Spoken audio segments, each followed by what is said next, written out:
Haleluya. Bwana asifiwe.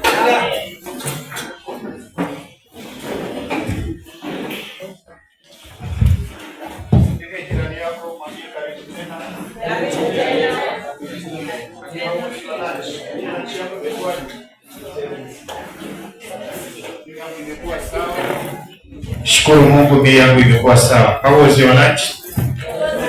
Situpigie makofi wapishi wetu waliotuandalia kutengeneza chakula kitamu tu sana. Naamini ya kwamba tumebarikiwa.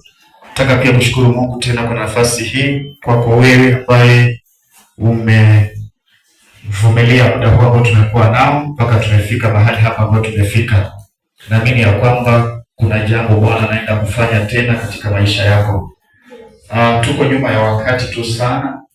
Kwa hivyo nataka Bwana anisaidie ili kwamba fundisho hili la mwisho tuweze kulipokea.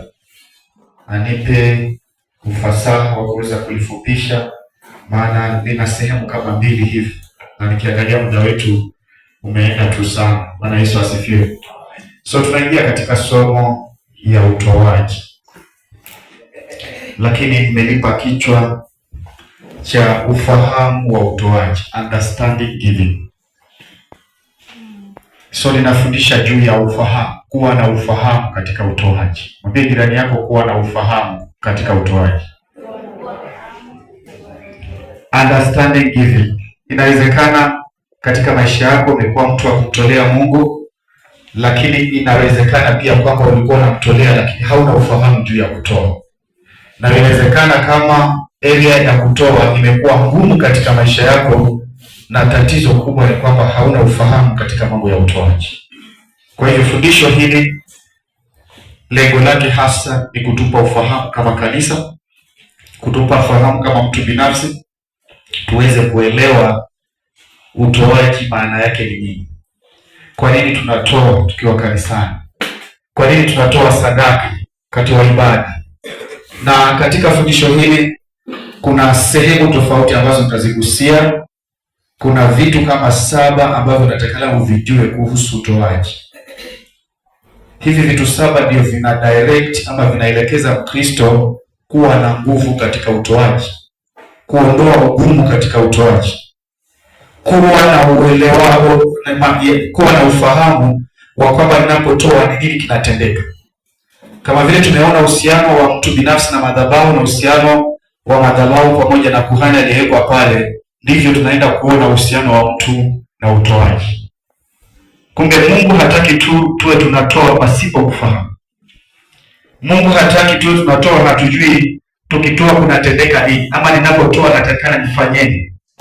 So hivi vitu 7 ambavyo naenda kuvifundisha vitakusaidia uelewe eneo lote la utoaji.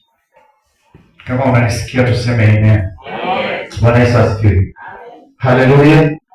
So tunaenda kusoma our key verse, our main verse ni katika Mithali sura ile ya 4 na mstari ule wa 7. Just one verse.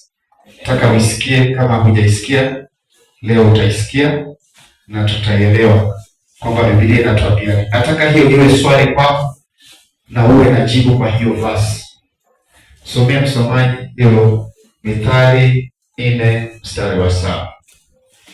Nataka tusomewe sote tuweze kusikia ni nini Bwana anasema juu ya jambo la utoaji.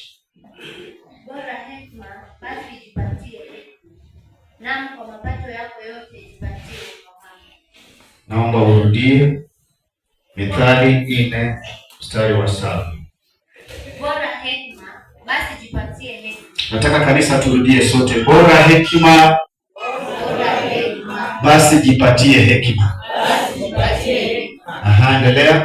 Naam kwa mapato yako yote jipatie ufahamu. Tusome kanisa. Naam, na kwa mapato yako yote jipatie ufahamu. Bwana Yesu asifiwe. Na tuombe. Baba, nakushukuru kwa hili neno ambalo umetupa tena adhuhuri hii ya leo. Wewe ni Mungu ambaye unanena kwa njia za kipekee. Naposimama tena katika madhabahu haya ambayo umenijalia mchana wa leo, Naomba Bwana neno lako likaweze kuwa mwanga katika njia zetu, utusaidie katika fundisho hili la ufahamu kuhusu utoaji, ili tunapolielewa Bwana ikatuweke huru katika vifungo ambavyo vimetutesa kwa siku nyingi. Na kushukuru kwa ajili ya wale ambao tayari Bwana wamekuwa katika ufahamu wa kuelewa utoaji. Naomba leo ukaongezee maarifa zaidi, ili wakakague na kuona kile walichokuwa wakifanya kinaendana na kanuni zako. Na kwa wale ambao hawajakuwa na nafasi ya kufanya hivyo, Bwana naomba neno hili mchana wa leo likageuze moyo wa mtu, likafanye jambo la utoaji liwe la furaha, wala lisiwe mzigo wakati wa utoaji unapotufikia. Tunakushukuru kwa sababu wewe ni mwaminifu, na ni kwa jina la Yesu Kristo tumeomba na atakuamini. Sote tuseme amen. Haleluya.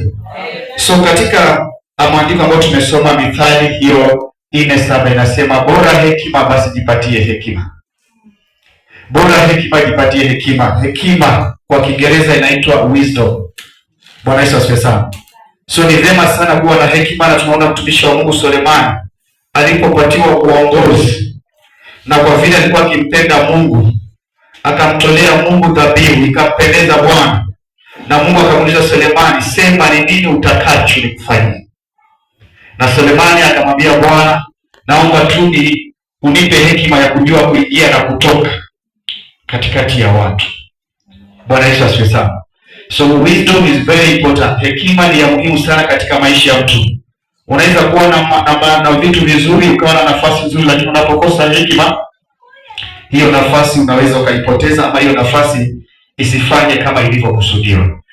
Sasa hapa katika Mithali tunapewa neno ambalo tulishike mchana wa leo. Bora hekima basi jipatie hekima, na kwa mapato yako yote jipatie ufahamu. Kwa mapato yako yote jipatie ufahamu. So kile naenda kufundisha kinagusia njia zako ama area zako ama hali zako za mapato yote. Bwana hajaongea juu ya pato moja, anasema kwa mapato yako yote ujipatie nini? Ufahamu, understanding. So kumbe mpendwa, inawezekana kwamba umtoaji, lakini kwa sababu hauna ufahamu, huo utoaji haujakubariki, maana hujui haki zako katika huo utoaji. Unanielewa kanisa? Bwana Yesu asifiwe. So katika vipengele ambavyo tunaenda kuvizungumzia hapa, tutaweza kuona tabia za Mungu yeye mwenyewe. Mungu ana tabia gani ambazo anataka tuziige kwake? Maana tunataka tufanane naye, tufananishwe naye.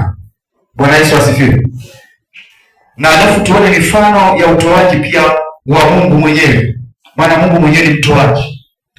So katika Biblia kuna maandiko mengi tu sana yanaelezea kuhusu Mungu na tabia yake alivyo. Ukisoma Petro wa kwanza 1:16 inazungumzia kuhusu utakatifu wa Mungu. Bwana Yesu asifiwe. Ukisoma ile Petro ya kwanza 1:16 inasema ya kwamba kwa maana imeandikwa mtakuwa watakatifu kwa kuwa mimi. Bwana Yesu asifiwe. Amen. Kwa hivyo hiyo ni tabia ya kwanza ya nani? Ya Mungu. Mungu ana tabia muhimu ambazo anataka kuzifahamu sana leo. Na tabia yake ya kwanza ni mtakatifu. Bwana Yesu asifiwe. Kwa hivyo tunaambiwa hapa katika Petro wa kwanza 1:16 ya kwamba imeandikwa mtakuwa watakatifu kwa kuwa mimi ni mtakatifu. There is no choice. Ni jambo ambalo Mungu anaexpect kwamba kama unataka kuwa na tabia kufanana naye, mojawapo ya tabia za Mungu ni nini? Ni mtakatifu. So anasema mtakuwa watakatifu kama vile ndivyo mimi mtakatifu. Mungu ana tabia tena ya pili ambayo anataka sisi tuiige. Bwana Yesu asifiwe. Kuna tabia tatu muhimu ambazo Mungu anataka tuziige. Ya kwanza ni utakatifu. Maana pasipo utakatifu hatuwezi kumwona nani? Mungu. Bwana Yesu asifiwe sana. So tabia ya kwanza ya Mungu ni utakatifu. Ukisoma Wakorintho wa kwanza 1:19 inazungumzia pia tabia nyingine ya Mungu pale. Wakorintho wa kwanza 1:19 nasema kwa kuwa imeandikwa, nitaiharibu hekima yao wenye hekima na akili zao wenye akili nitazikataa. Bwana Yesu asifiwe sana. Mungu hapa Sorry, ni Wakorintho wa kwanza 1 alafu mstari wa 9, si 19, ni 9 verse 9. Mungu ni mwaminifu, ambaye mliitwa na yeye muingie katika ushirika wa mwanawe Yesu Kristo Bwana wetu. Ni tabia gani tunaipata hapo ya Mungu ya pili? Ni mwaminifu. Ndio maana tunaimba ni mwaminifu, ni mwaminifu, Bwana ni mwaminifu. He is so faithful. So tabia ya kwanza tumeona Mungu ni mtakatifu, na ya pili nini?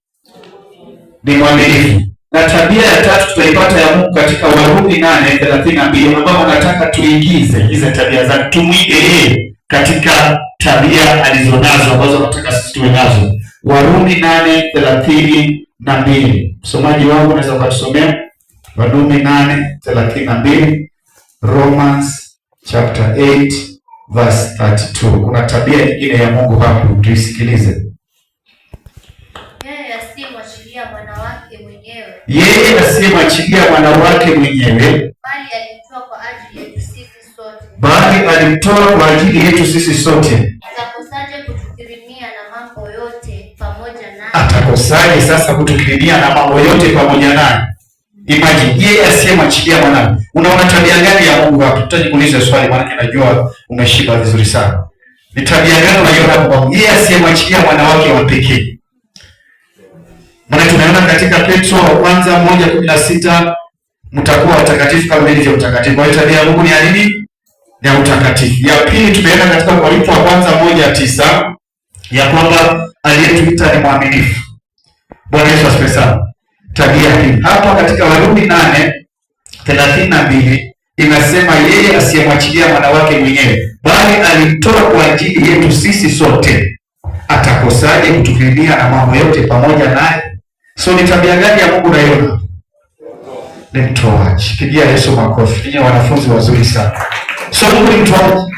Yaani alikuwa na sababu zote za kumzuilia Yesu. Tumesoma mambo ya Yesu kutoka jana hapa, church doctrine, church basics zote tumesoma mambo ya madhabahu, na tunaona kwamba Yesu ndio kuhani mkuu. Alikuwa ni mwana wa pekee wa Mungu. Alimpenda sana, lakini hakumwachilia. Hakuweza kutomwachilia. Sasa maandiko hapa katika Warumi inatuliza, nasema kwamba yeye asiyemwachilia mwana wake mwenyewe, bali alimtoa, hakumshikilia, hakumzuilia, alimtoa kwa ajili ateseke, amwage damu pale msalabani, ili akununue wewe na mimi, ili zile dhambi ambazo zingekutesa wewe ama wewe ustahili kusulubiwa pale msalabani, usisulubiwe tena kwa sababu ya Yesu.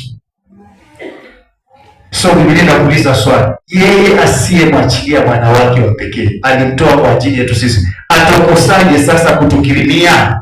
Bwana Yesu asifiwe sana. Atakosaje huyu Mungu kutukirimia na mambo yote pamoja naye? Yaani inamaanisha kwamba atakosaje kukupa mambo mengine yote ambayo unahitaji kutoka kwake? Ni nini kilicho kigumu ambacho hawezi kukupa? So tabia hizi tatu mwanzo zishike za Mungu, kwamba mwanzo Mungu ni nini? Ni mtakatifu. Tabia yake ya kwanza. Tabia yake ya pili ni mwaminifu. He is so faithful. Ameachilia jua liangaze kutoka asubuhi na litaenda mpaka jioni. He is faithful, he is so much concerned. Bwana Yesu asifiwe sana. Na hapa tunaona pia Mungu ni mtoaji. Kwa hiyo mifano ya Mungu mwenyewe anaionyesha katika maandiko pia kuhusu utoaji, kwa sababu tunazungumzia juu ya utoaji. Tuone mifano ambayo Mungu ameelekeza katika Biblia kuhusu utoaji. Aliumba mtu kwa mfano na sura yake ili afanane naye kitabia. Katika Mwanzo unasema nitamfanya mtu kwa sura yangu. Bwana Yesu asifiwe sana. So wewe ulitengenezwa ama ulifanywa ama uliumbwa ufanane na Mungu. Uwe mfano wa Mungu, uwe na hizi tabia za Mungu katika maisha yako. So nikija swali la uaminifu, there is not again. Kama unataka kuwa kama Mungu, ufanane naye, ni uwe mwaminifu. Kama unataka ufanane na Kristo, lazima uwe mtakatifu. Kama unataka kufanana naye, lazima uwe mtoaji. Bwana Yesu asifiwe. Huyu Mungu pia tunaona jambo la ajabu hapa katika Mwanzo 2:8. Genesis, hii ni mambo ya tunazungumza juu ya utoaji wa Mungu tunaona katika Biblia. Mwanzo sura ya 2:8. Nimepata usomaji wangu za kusomea. Mwanzo 2:8. Bwana Mungu akapanda bustani upande wa mashariki wa Edeni, akamweka ndani yake huyo mtu aliyemfanya. Bwana Yesu asifiwe. Mungu alipanda nini? Alipanda bustani. Bwana Yesu asifiwe.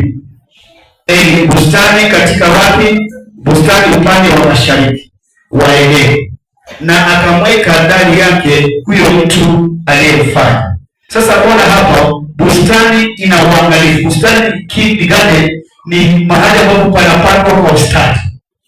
Sasa ikija katika mambo ya uumbaji, nipe sikio mtu wa Mungu, bali tuko hapa pamoja. Ikija mambo ya uumbaji, Mungu alisema kitu na neno likafanyika. Akisema na hiyo ndio ikawa. Lakini ilipofika mambo ya kutengeneza bustani, alipanda mwenyewe. Haleluya. Kama unapata ufunuo usiseme amen. Maana maandiko yanatuambia kwamba alipanda. Kwa hiyo ile miti ilikuwa katika bustani, Mungu alihusika naye, aliipanda mwenyewe kwa ustadi. Lakini baada ya kupanda na kila kitu kizuri katika bustani, bustani ni kama uwanja wa maua, miti ya kupendeza, akaipanga vizuri, bustani inapendeza. Lakini baada ya kufanya hayo yote ya kupendeza kwa bustani, akamweka huyo mtu. So mtu aliwekwa katika kitu ambacho hakukipanda yeye, kilikuwa kimepandwa na Mungu mwenyewe. Ona mtu atengeneze kitu chake vizuri, baadaye akichukue akipe mtu. So hizi ni mfano za utoaji wa nani? Wa Mungu. So atampa mwanadamu pia bustani. Mungu hapendi kuwa nacho pekee, anapenda kushirikiana. Ndio maana yeye si kwake si shida kuachilia baraka kwako, maana yeye si mlafi. Nafundisha kuhusu pata ufahamu katika mapato yako yote. Sasa huo ndio ufahamu nakupa, uelewe Mungu vile anachora. Bwana Yesu asifiwe. So vitu vyote ambavyo Mungu alimpa alitamka, lakini ilipofikia bustani alishuka akapanda mwenyewe, na tabia ya Mungu ni kwamba yeye hana ubinafsi. Tuone katika Zaburi 115 pia huyu Mungu yukoje katika tabia hii yake. Zaburi 115:16. Zaburi 115 na mstari ule wa 16. Kama msomaji wangu alipata anaweza akanisomea. Zaburi 115. Ona tabia ya Mungu. Mbingu ni mbingu za Bwana. Mbingu ni mbingu za Bwana. Bali nchi amewapa wanadamu. Bali nchi amewapa wanadamu. Mbingu zimebaki ni mbingu zake za Bwana. Lakini hii dunia aliyoiumba nchi amewapa wanadamu. Ni mifano tosha ya utoaji wa Mungu. Bwana Yesu asifiwe sana. So jipime, Ukristo wako sio kwa cheo au nafasi uko nayo kanisani. Inategemea, unatakana ujipime katika mambo haya, uaminifu wako kanisani. Ujipime utakatifu wako katika safari yako ya wokovu. Ujipime utoaji wako ukoje. Hizi ni areas 3 ambazo Mkristo anatakana ajipime akiwa ni mshirika wa kanisa. Je, wewe ni mwaminifu? Je, wewe ni mtakatifu? Na je, wewe ni mtoaji? Bwana Yesu asifiwe sana. So Mungu yuko tayari kukupa chochote unachokitaka. Maana yeye hana binafsi. Mbingu ni mbingu za Bwana, lakini nchi amewapa nini? Amewapa mwanadamu. Na yeye asiyemwachilia mwana wake mwenyewe pekee, bali alitoa kwa ajili yetu sote sisi, atakosaje kutukirimia na mambo yote pamoja naye? Yale tunahitaji, atakosaje kutupa? Leo ninaongea na mtu anasema, mchungaji, kuna vitu vingi niliomba kwa Bwana lakini sijapokea. Kuna breakthrough niliomba kwa Bwana lakini sijapokea. Kuna hela nazingojea, na mtu nilimfanyia kazi hajalipa. Wakati mwingine milango ya hela zako inafungwa kwa sababu ya kukosa ufahamu katika mapato yako yote. Na leo niko hapa tusaidiane ili Bwana atupe ufahamu katika hili fundisho la utoaji. Maana ni moja wapo ya tabia ya Mungu. Bwana Yesu asifiwe. Tuko pamoja kanisa. So tukija mambo haya utoaji ambao tumejua kwamba Mungu yeye hana choyo. Kuna vitu 7 zinatakana uvijue kuhusu utoaji. Ikiwa kwa kanisa lakini ulikuwa ukitoa hivi vitu 7 unahitajika uvijue katika ufahamu wako wa utoaji. Ndio ule utoaji ambao utakubalika na Mungu na utoaji wa kupatia baraka. Wangapi wako tayari kupokea hizo vitu 7? Kuvielewa. Bwana Yesu asifiwe sana. So kati ya hivi vitu 7 kuhusu utoaji unahitajika kuvijua. Cha kwanza unatakana kujua, zijue kanuni za utoaji. Kanuni za utoaji. Principles of giving. Bwana Yesu asifiwe. Tumesoma somo lililopita kwamba tumeitwa kuwa ufalme na makuhani. Ufalme ni mfumo wa mwongozo fulani. So kila ufalme una sheria zake. So Mungu ili ubarikiwe katika utoaji ni uelewe kanuni za utoaji zikoje. So hizo kanuni ambazo Mungu ameziweka tutaziona leo, tutazipata na tutashirikiana kuzifahamu. Hizo kanuni ndio zinakuongoza. Kanuni kazi yake kubwa ni kukuongoza, ni mwongozo, guideline katika utoaji wako. So usiwe mtu ambaye unatoa tu hivyo. Ndio maana watu wengi wa Mungu ikifika utoaji, maana hawajui kanuni za utoaji. So ni nini kinakuongoza katika utoaji wako? Ndizo hizo kanuni ambazo tutazipata. Alafu ikitoka nje ya mwongozo huu wa hizi kanuni, sadaka yako huwa haifanyi kazi. Hata wewe umetoa kubwa kiasi gani, Mungu haangalii unene wa bahasha yako, anaangalia jinsi unavyofuata kanuni. Maana hatuko sawa sote. Na Bwana anataka kubariki, ile anatoa kidogo na ile anatoa kulingana na kanuni zake. The principles of giving. So kama kuna kitu kanisa tumekosa wakati mwingine, hatujazingatia kanuni za utoaji. So kanuni za utoaji ni zile njia za mwongozo kwa nini ninatoa na natakana nitoeje. Bwana Yesu asifiwe. Alafu tutaona pia kipengele cha pili, zijue sababu za kutoa kwako. Kila kutoa kuna sababu. Bwana Yesu asifiwe. Kwa nini unatoa sadaka yako? Uliza moyo wako, ni kwa lengo gani unatoa? Si kwa hiyo tulete dhabihu kwa madhabahu, ile dhabihu ama toa panda mbegu sijui na nini. Ni ujue sababu za kutoa kwako. Lazima ieleweke kwenye moyo wako kama kuna sababu ya kutoa kwako. Maana Mungu haangalii, nimesema haangalii unene wa bahasha yako, anaangalia moyo wako ulivyo. So kutoa kunaambatana na moyo wa mtu. So lazima tuzielewe sababu za kutoa kwetu. Na ukielewa hizi vipengele saba ninazozungumzia wakati wao, hutakuwa na shida katika utoaji. Maana Mungu haangalii una kikubwa, haangalii una kidogo. Anaangalia unafuata huu mwongozo wake vile ulivyo. Bwana Yesu asifiwe. Pia cha tatu, kipengele cha tatu ni usijue sehemu au mahali pa kutoa sadaka zako.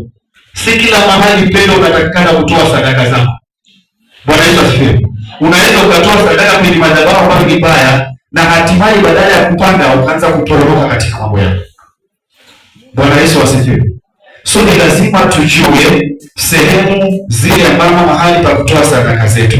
Na pia tunapozungumzia hizi sehemu, tutaona kwamba sio kanisani pekee, kunayo maeneo mengine anatakana kuyazingatia katika utoaji ili ubarikiwe.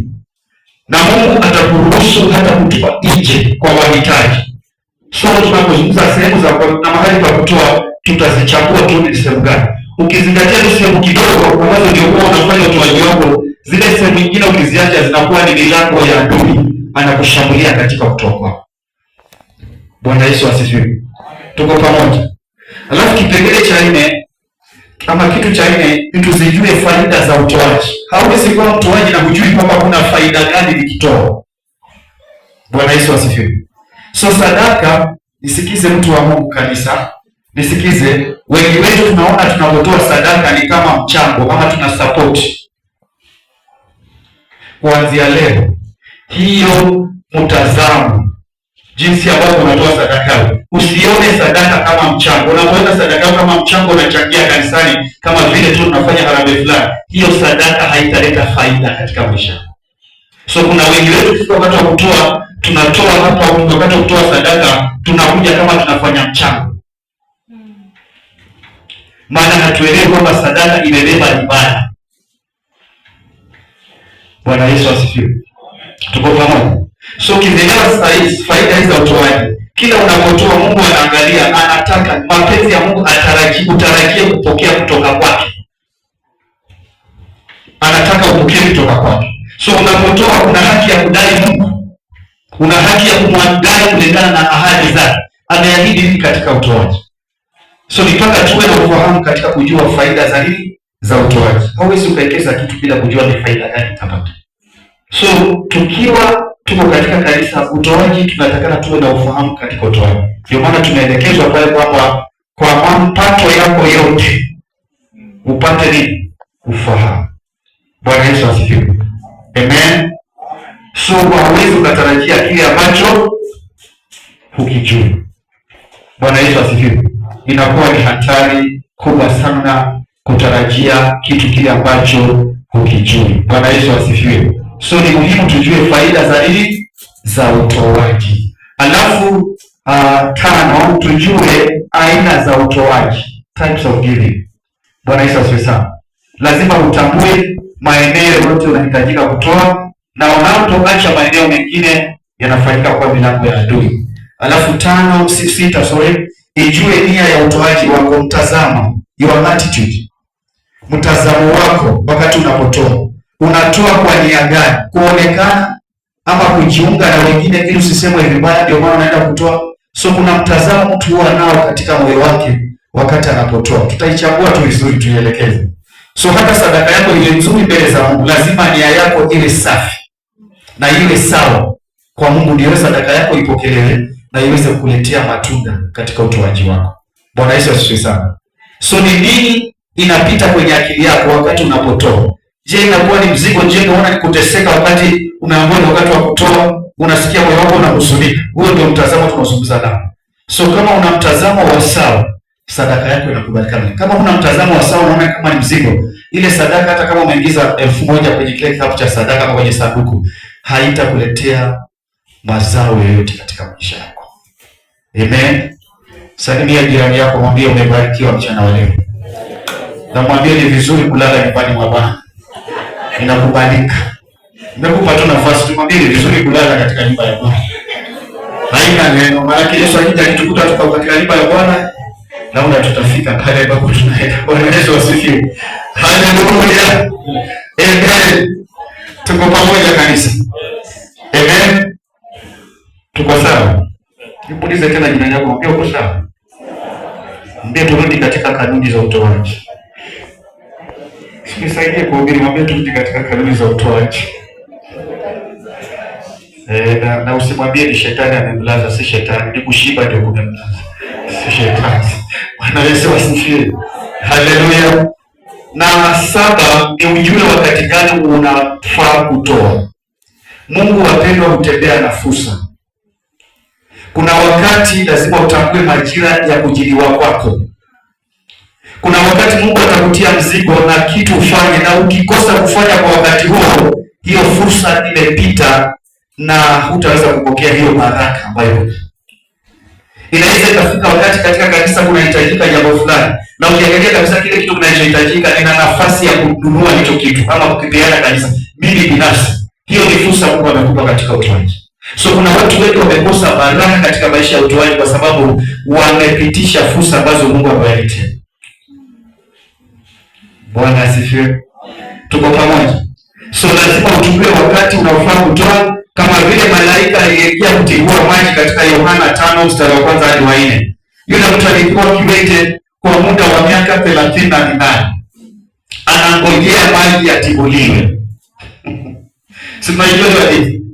Malaika hushuka kwa wakati fulani akatibua maji, na aliye wa kwanza kuingia katika kisima ndio anapona. Sasa Yesu anakuja anakutana na huyu mtu. Anamuuliza, unataka kuwa mzima? Bwana Yesu asifiwe. Anaanza historia hii. Kawaida ya mwanadamu kuwa na historia hii. Unajua mimi nilikuja kwa hapa. Mimi sina mtu.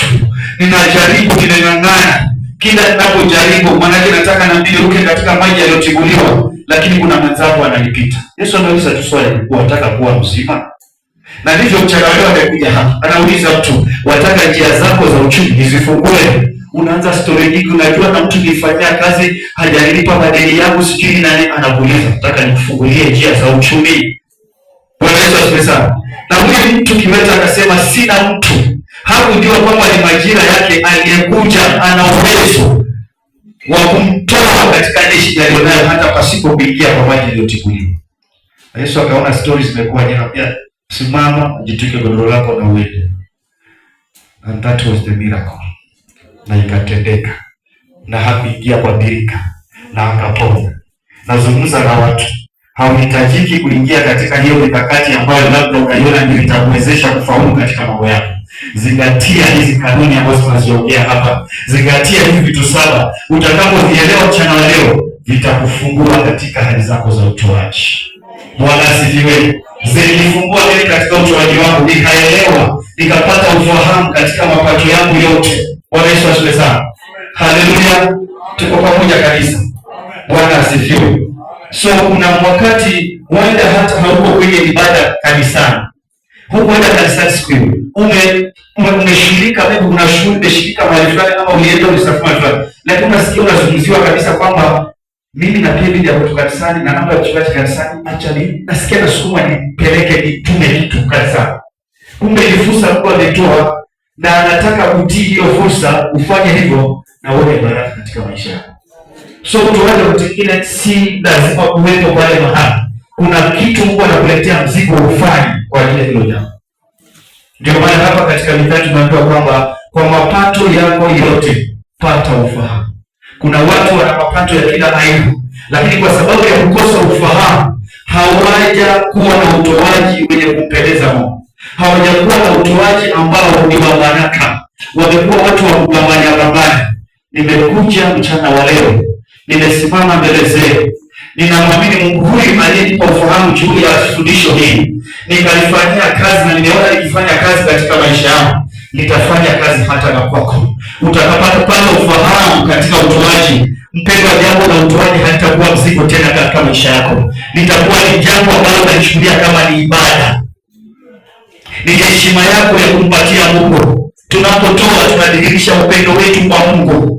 Kiasi chako cha upendo, jinsi unavyompenda Mungu, kimepimwa na jinsi unavyomtolea Mungu. Kiasi chako cha heshima ya kumheshimu Mungu. Hatuweki bahasha kwa sababu tuna pesa nyingi ndani ya bahasha. Hata kama Mungu amenipatia 1,000 lakini fungu langu la 10 la 100 ngeleka kwa bahasha, maana kutoa kwako lazima kuwe na heshima mbele za Mungu. Bwana Yesu asifiwe. Haleluya. So tutakapoelewa hizi siri katika mambo ya utoaji, zitatusaidia sana katika maisha yetu ya kiroho, ili tuelewe ni nini kinaendelea na nini tunahitajika kukijua. Mungu huwa ana mtazamo wake wa kuona sadaka yako vile ilivyo. Bwana Yesu asifiwe. Vile Mungu anavyoona sadaka yako. Ndio maana alimwita Yeremia katika kitabu cha Yeremia, amezungumza na Yeremia ule mlango wa kwanza, nafikiri mstari ule wa 12, anazungumzia na Yeremia alipomuuliza kwamba unaona nini. Naweza kusomea kama hiyo kwa Yeremia 1:11 na 12. Tuone hapo Mungu anaongea na Yeremia hapa. Yeremia mlango wa kwanza na mstari ule wa 11 na 12. Tena neno la Bwana likanijia kusema, Yeremia waona nini? Yeremia waona nini? Sasa hapo kwa Yeremia weka jina lako. Neno la Bwana limekujia tena, linauliza kama unaitwa Jeni, unaona nini? Nikasema naona ufito wa mlozi. Akasema naona ufito wa mlozi. Ndipo Bwana akaniambia, umeona vyema, maana ninaliangalia neno langu ili nilitimize. Bwana Yesu asifiwe sana. Hii Mungu anapozungumza na Yeremia ya kwamba unaona nini? Hili mtu tumeita mtazamo wako katika utoaji. Anamuuliza Yeremia unaona nini? Yeremia akasema naona ufito wa mlozi. Akaambiwa na Bwana umeona vyema. Ile maana ya kwamba Mungu anamwambia Yeremia unaona nini? Alitaka kuhakikisha Yeremia anaona nini? Anaona sawa sawa kama vile Mungu anavyoona. Kwa hiyo kuna mtazamo wa Mungu, anaiona sadaka yako kama nini katika wakati unatoa. Bwana Yesu asifiwe. Aliposema naona ufito, akaambiwa umeona vyema, maana mimi naliangalia neno langu nipate kulitimiza. Bwana Yesu asifiwe. So Mungu vile anavyoona, ni lazima uone sadaka yako jinsi Mungu anavyoiona. Tuko pamoja? So Mungu anavyoona sadaka yako, inakupasa pia na kuiona hivi. Na Mungu huwa ana njia kama 5 za kuiona sadaka yako. Njia ya kwanza, anaona sadaka yako kama kudhihirisho wa upendo wako kwa Mungu. Nimesema kiasi chako cha upendo kwa Mungu kinapimwa na utoaji wako. Bwana Yesu asifiwe. Sulemani akampenda Bwana, akamtolea dhabihu. Huwezi ukampenda pasipo kutoa, lakini unaweza kutoa pasipo kupenda. Huwezi ukapenda na ukakosa kutoa, lakini unaweza kutoa na ukawa mpendi. Hebu muulize jirani yako ameelewa ama hajaelewa. Alafu wewe mwenyewe umeelewa ama hujaelewa. Bwana Yesu asifiwe. Hauwezi ukapenda na ukakosa kutoa, lakini unaweza ukatoa na ukawa mpendi, maana umelazimishwa. Ndio unaweza kutoa hata kile kisichofaa, maana unatoa for the sake, lakini hupendi. Kile leo niko hapa, jipatie ufahamu katika mapato yako yote, ili kutoa kwako kuwe ni kupenda, ndio utoe. Kwa hiyo ukisema unampenda Mungu, ukisema unashuhudia hapa Bwana Yesu asifiwe, mimi nampenda Bwana Yesu, ni mwokozi wa maisha yangu, kiasi chako cha upendo wako kwa Mungu kinapimwa na utoaji wako. yes, the testimony was good. Acha ningoje wakati wa kutoa. Maana mimi mwanangu akaje sikuzuia, nilimwachilia nikamtoa kwa ajili yenu. Wewe uniachilia nini? Bwana Yesu asifiwe. Ndio unashuhudia ushuhuda mtu, lakini saa hii ya kutoa umeachilia nini? Na Mungu ana tabia ya kwamba haangalii kile unatoa tu unachota, anaangalia kile umebakisha. Bwana asifiwe. So kiwango chako, acha, sijasema usiwe na ushuhuda, kaa nao, lakini leo upate ufahamu katika ushuhuda wako. Ninampenda mchungaji wetu, hawezi kupenda mchungaji na kwa kuna kitu unafanya kwa ajili ya wale mchungaji. Acha ni break sasa ile rahisi. Hawezi kusema napenda kanisa lenu kama hautoi chochote kwa ajili ya hiyo kanisa lenu. Sasa inaingia usingizi unaenda kando. Sisemi shetani ashindwe, lakini acha Bwana atupatie ufahamu katika mapato. Bwana Yesu asifiwe. Utakapopata ufahamu katika utoaji na uelewe vile Mungu anataka Mungu aondoe utoaji wako mwanzo. So Mungu anapima kiwango chako cha upendo na utoaji wako. Ongea yote katika ibada, lakini wakati wa utoaji anasema mwanangu ni nini ushuhudie ambacho kinaweza kinafurahisha, kinaambatana na ushuhuda wako. Sijasema usishuhudie, shuhudia. Lakini utoaji wako unapima kiwango unachopenda. Bwana Yesu asifiwe sana. Maana Yesu naye akaja akadhibitisha hilo jambo. Akasema katika Mathayo 6:21, palipo hazina yako ndipo na moyo wako ulipo. Ukipenda waganga sana, kila utakachopata unapeleka kwa waganga. Maana pale panapopendwa na moyo wako ndio hazina yako. Hello. Ukipenda sana daktari wako, kila kitu atakachokuambia anakuambia dawa hizi hazifai katika kazi, utatafuta pesa juu chini lakini upatezwa dawa zingine. Maana pale palipo na moyo wako ndipo hazina yako ilipo. Bwana asifiwe. Haleluya. Haleluya. Ni vema kulala katika nyumba ya Bwana. Haleluya. Haleluya. Amen. Amen. Bwana tusaidie.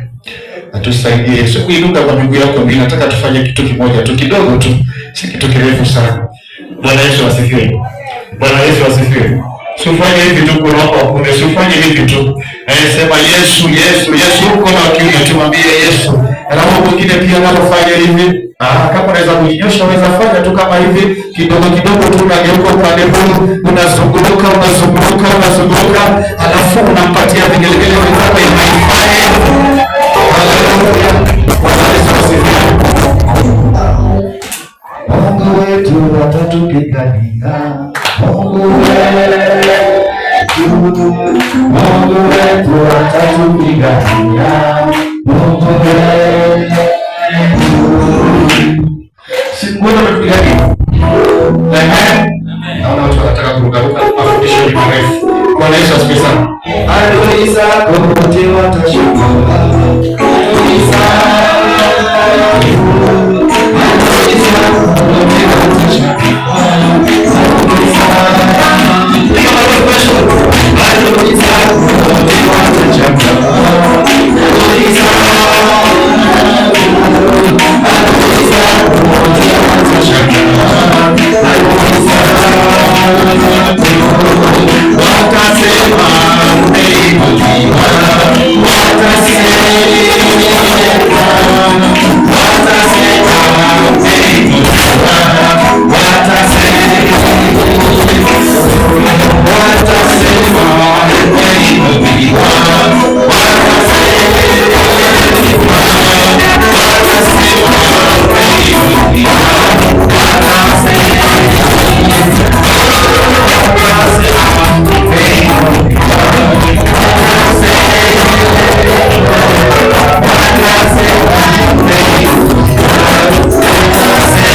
mbele za Bwana.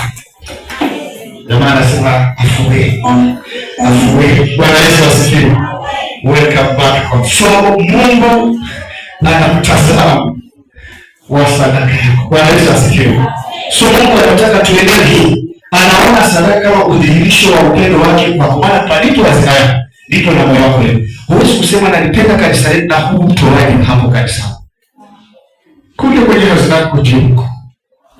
Uko mwepesi wa kutoa, uko nje. Lakini pale ambapo unahudumiwa kuna uwezo wa kutoa. Palipo hazina yako ndipo na moyo wako ulio. So upendo wako kwa Mungu unapimwa na kiwango chako cha matoleo kwa Mungu. Bwana Yesu asifiwe. Pili, Mungu anatazama sadaka yako, anaiona kama heshima yako ilivyo kwake. So ndio maana Biblia inazungumza katika Mithali 3 mstari wa 9 na 10. Sikiza, hiyo pia inatuelekeza kuhusu utoaji kwamba ni heshima. Mithali 3 mstari ule wa 9 na wa 10 unasema, mheshimu Bwana kwa mali yako na kwa malimbuko ya mazao yako yote.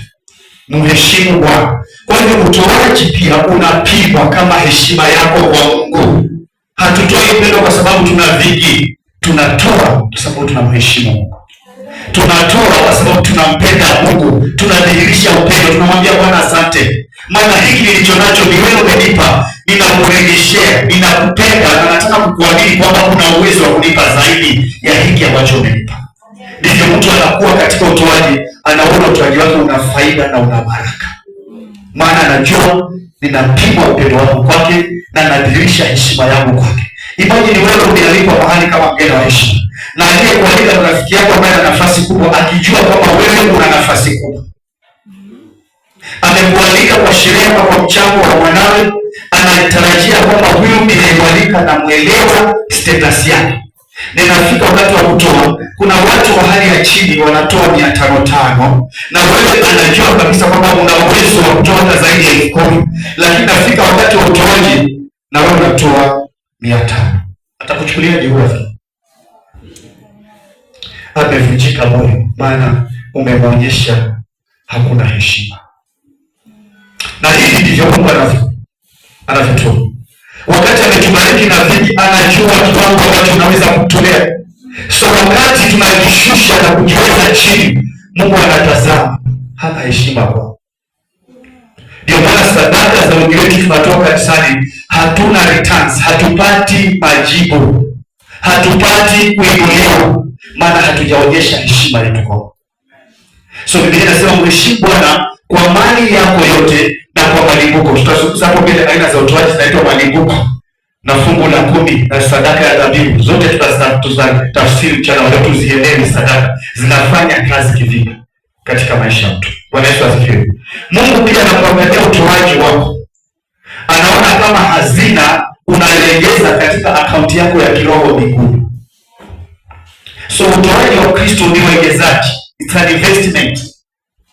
Unafungua akaunti yako kama vile ukienda kwa bank unafungua akaunti. Na hata kama si kwa bank, siku kwa simu unafungua pochi la biashara. Bwana asifiwe. Bwana Yesu asifiwe. Sasa nini kinatendeka katika uwekezaji? Hauwezi kuenda mahali ukaitisha mahali kukuwekeza. Halo. Usikizi umeshindwa. Sasa mafundisho mengi. Bwana Yesu asifiwe sana. Ukienda benki kama una account, wakati wote ile account kama kuna ifidi na pesa, unapay kwenda deposit ya pesa, una hakika wakati wote nikienda nikisema nataka pesa unapewa, maana account yako umewekeza kitu. Sasa wengi wetu hatujaelekeza katika mambo ya Mungu, na ndio maana inakuwa ngumu wakati tunamwendea Mungu tunahitaji.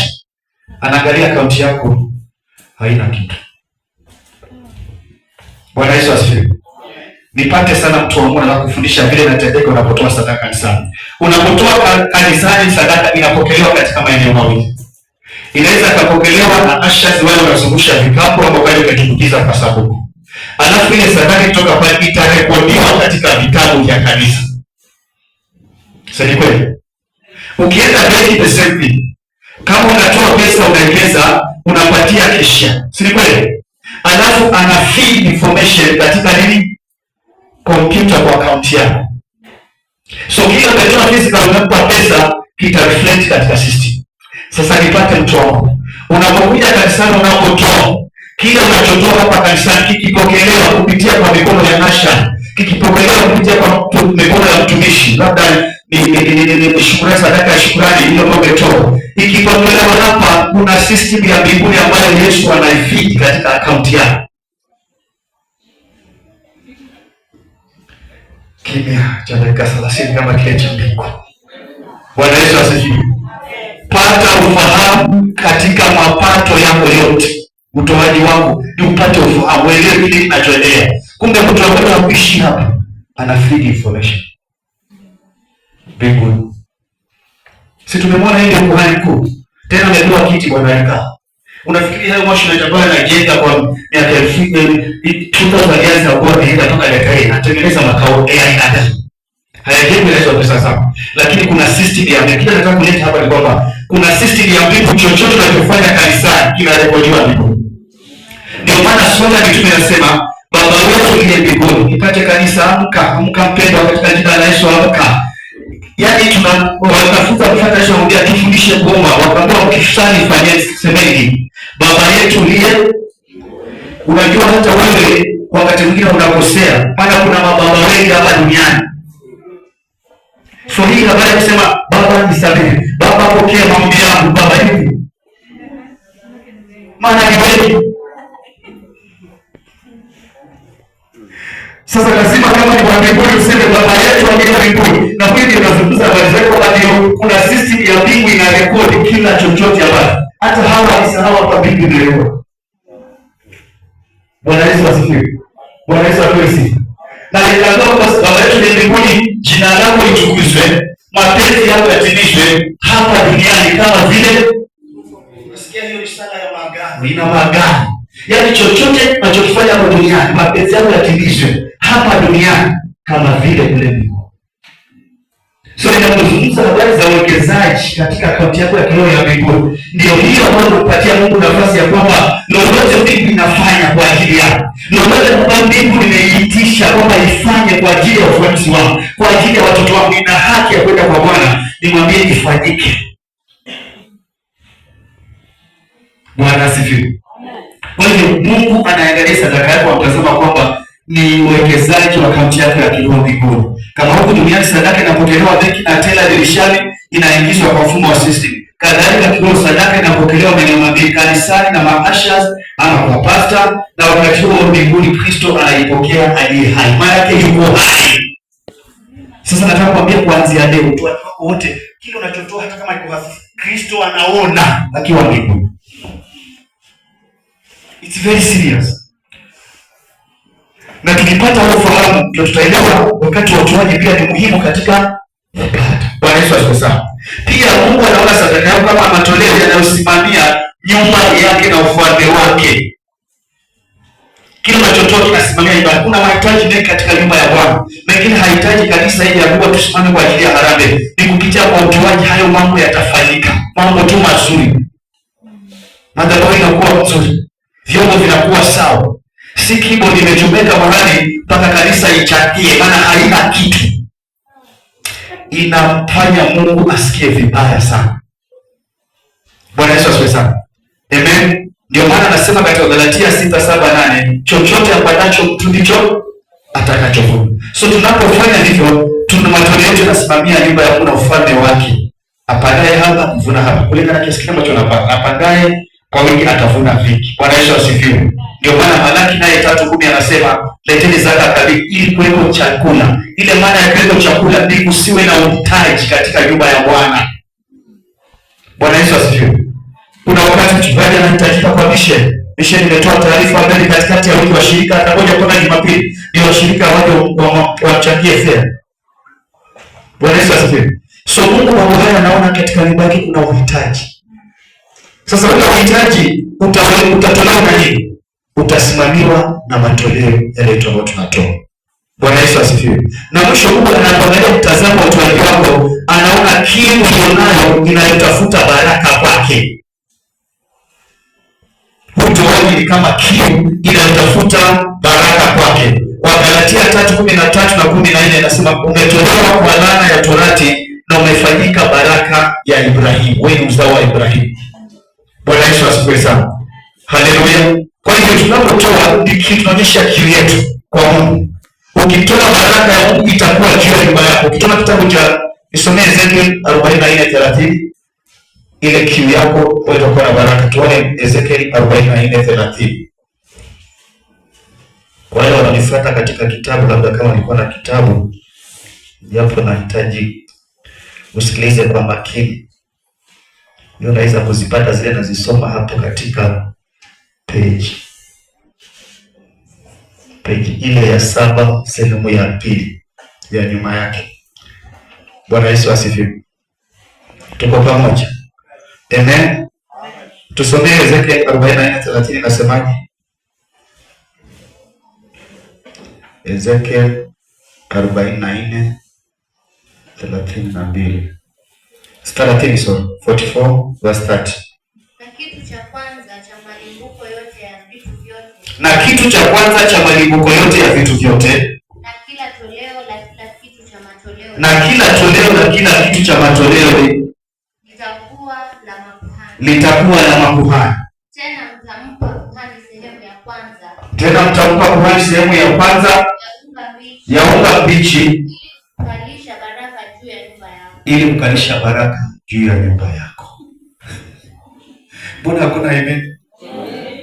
Bwana Yesu asifiwe. Ama tuimbe tena usikize umerudi. Bwana Yesu asifiwe. Sasa hapa neno la Bwana linasema sana, linasema mambo tena waziwazi. Na kitu cha kwanza cha malimbuko yote. Kitu cha kwanza cha malimbuko yote ya vitu vyote. Kila kitu. Na kila toleo na kila kitu cha matoleo yenu litakuwa na makuhani.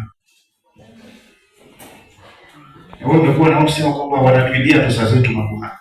Bwana Yesu asifiwe. Kila toleo. Alafu ninasema tena mtampa kuhani sehemu ya kwanza ya unga mbichi ili kukalisha baraka juu ya nyumba yako. Si wewe ndio kila siku unataka mchungaji akuombee baraka. Wewe mchungaji, bariki tu nyumba yako. Bariki tu watoto wako. Bariki tu shamba lako. Bariki tu kazi yako. Unga mbichi. Na kuzungumzia kuhusu unga mbichi ni kile kitu ambacho kimekuja kibishi, kiko fresh. Ndio maana tutaona kwamba sadaka ya malimbuko inahitaji kitu chako cha kwanza cha vitu vyote. Fresh. Ikiwa ni ng'ombe ulinunua kwenye soko, amezaa mtoto wa kwanza si wako, fresh. Malimbuko. Ikiwa unafanya kazi umeajiriwa, mshahara wa kwanza si wako, malimbuko kwa Bwana. Wakati wetu tumefanya hivi. Ikiwa sasa wacha nikupatie rais, maana najua hiyo ukifanya. Sasa wacha nikusaidie mahali pengine. Umelilia Bwana uongezwe mshahara. Ule mshahara ile difference ya mshahara ulikuwa unapokea 5,000, alafu mwajiri amepongeza 5,500. Siku ya kwanza ukipata mshahara 5,500, hizo 500 si zako. Ni unga mbichi wa Bwana. Kama wewe mfugaji wa kuku, unaweza kufanya kuku kazi yake ni kutaga mayai. Bwana Yesu asifiwe sana. Yale mayai anapoangua vifaranga, ile gari yake ya kwanza, maana vifaranga vyote hiyo anavitoa siku moja, vyote vilikuwa si vyako.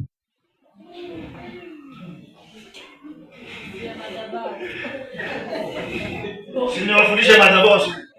Sinawafundisha jamaa wamebebeshwa huku na huku. Madhabahu ya mahali hapa inanibariki, imenifungulia milango ya baraka. Naona nikibarikiwa na kinuliwa. Kweli umebarikiwa kinuliwa, lakini sasa ngojea kile kitatokea. Kama hakuna kampicha una. Mimi napenda sana shida sikini wapendwa zinamhuzunisha watumishi. Bwana asifiwe. Ni vile sasa hatukuambii, maana tumeambiwa mchungaji yule anaweza kuchukulia watu kwa upole, wale wanaopotea na wale ambao hawajui. Lakini naamini kwamba mchana leo tumekuja sote tuwe watu wa kujua. Unajua kutokujua ni adui mkubwa hata kuliko shetani. Acha kusukumia vitu vingine shetani. Vile tunasukumia shetani na si vya shetani. Ni vyetu sisi wenyewe kwa kutokujua, ignorance. Bwana Yesu asifiwe. Unafikiria huko kwamba wametaka vifaranga kuu, ati vyote. Na kifaranga siku hizi kwa alikuwa kidogo 1,000, 7 zote. Kwanza unaanza kuchinja mwenyewe na kula. Bwana asifiwe. It is so serious. So tunaambiwa kwamba kama mtu ambaye umekuwa ukinena kila wakati, nataka nyumba yangu ibarikiwe. Bwana ameninua, nimejenga nyumba yangu mpya. Hata watu wanazoona ndio utakapoona mali yako inaongezeka na kupanuka mpaka, usimsahau Bwana Mungu wako. Wacha niwapatie siri wapendwa. Hizi ni kazi za Bwana ambazo tumepewa sisi tuzifanye. Kuna pastoral orders ambazo tunafanya. Kazi ya kuwekelea watoto mikono, tunaletea watoto kwa haraka, tunawekelea. Lakini mshirika amebarikiwa, labda ni biashara mpya ameanzisha, hata hawezi kuchukua mtumishi kaenda mbele biashara yake. Amebarikiwa labda ni kujenga. Kule Mombasa unajua kuna competition, sio kule kuna competition, watu wananunua viwanja wakijenga. Unakuta nyumba yake anaanza kulala pale, baadaye anapata shida, mapepo yanamsumbua, ndio anakuja kwa mchungaji. Haikuwa kwa watu, manake aliona kita mchungaji, pesa zake zinaenda. Maana wacha nikwambie, ukija utoaji unatoa kulingana na thamani ya kitu kile ambacho Bwana amekubariki nacho. Hawezi kuwa umebarikiwa na gari hata ukaiweka wakfu kwa Bwana unaenda kubarikia na 500. Kutukana madhabahu. Haujapangiwa kiwango, lakini unaambiwa uchunguze ndani ya moyo wako thamani ya kile ulicho nacho. Je, hii inaweza ikampendeza Bwana? Sasa utakapokuwa ukiweka kwa ufahamu, si tolee mchungaji na toa kwa ajili ya kanuni za Mungu ili nipokee baraka kutoka kwake, utoaji wako utakuwa na shida. Lakini ukiingiza ubinadamu, ile kawaida ya wanadamu tunaambia asubuhi, hii gari yangu nataka niweke wakfu na 10,000. 10,000 zote nipatie mchungaji. Bwana wetu asifiwe. Tuko pamoja. Lakini hapa katika Ezekiel iliongea waziwazi. Hata sina haja ya kuongezea. Imesema nini? Waziwazi. Na ni kwako wewe na mimi tushike. Na kitu cha kwanza cha malipuko yote ya vitu vyote, na kila toleo na kila kitu cha matoleo itakuwa na makuhani. Tena mtampa kuhani sehemu ya kwanza ya unga mbichi ili kukalisha baraka juu ya nyumba yako. So uamuzi ni wako. Maana Mungu ana kanuni zake za watu wapokee baraka. Bwana Yesu asifiwe sana. Tuko pamoja kanisa. Kama umebarikiwa usiseme amen. Sasa nimeongea kuhusu hizo vitu 7 za utoaji. Nataka kurudi katika kimoja nienda kumalizia. Tumesema pasipo kujua kanuni za utoaji. Sasa nataka niingie katika kanuni za utoaji. Hizi kanuni za utoaji ni zipi? Ili zikusaidie ili uangalie katika kutoa kwako, je, huwa unafuata hizi kanuni ama huzifuati? Bwana Yesu asifiwe. Some katika Wakorintho wa pili mlango wa 9 na mstari wa 7. Kuna kanuni 3 ambazo nitakufundisha kuhusu utoaji. Ukizizingatia hizo utapokea baraka. Bwana Yesu asifiwe. Maana Mungu anataka uwe na ufahamu katika hizi kanuni za utoaji. Wakorintho wa pili sura ya 9 na mstari wa 7. Sura ya 9 na mstari wa 7. Chapter 9 verse 7. Umepata? Tusome. Kila mtu na atende kama alivyokusudia moyoni mwake, si kwa huzuni wala si kwa lazima, maana Mungu humpenda yeye atoaye kwa moyo wa ukunjufu. So utoaji mpendwa, una principles. Ukitaka utoaji wako uwe na baraka kutoka kwa Mungu, na ufuate hizi kanuni. Kuna kanuni 3 ambazo nimekupatia. Kanuni ya kwanza, unatoa kwa hiari na furaha. Unaambiwa usitoe kwa kulazimishwa. Usitoe kwa sababu unafikiria pastor asiponiona pale kwa sanduku atauliza baadaye mbona hukuja kutoa. Si kwa kulazimishwa, ni kwa hiari.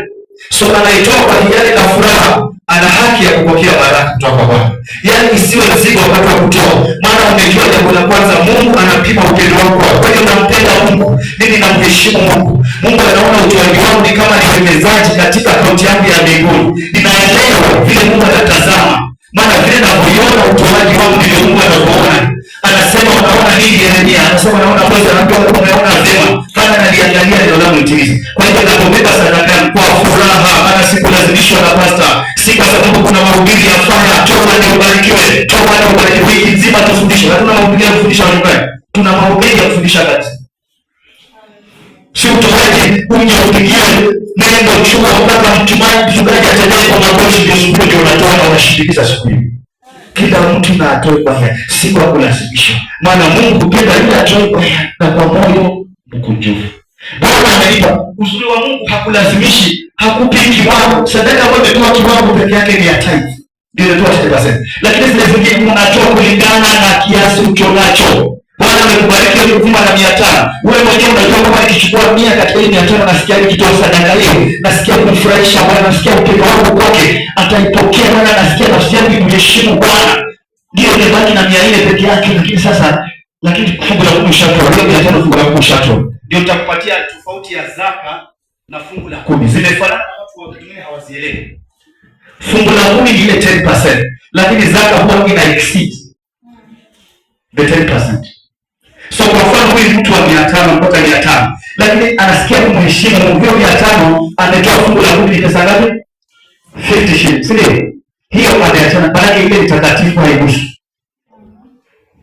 Lakini anasikia kwamba huyu Mungu ndiye nikatoa sadaka shilingi 50 na amenibariki na 500 nzima hiki nzima. Hapana, nasikia moyo wangu bado hauna kimo cha mbele. Huyu Bwana alinipa 500. Tena anahitaji tu kwa kanuni yake ya kwanza ya kiwango ni 50 tu. Huyu Mungu anatendea makusi wa 50 tu peke yake. Huyu Mungu lazima nitoe 100 zaidi. Sasa ile 100 inakuwa ni zaka.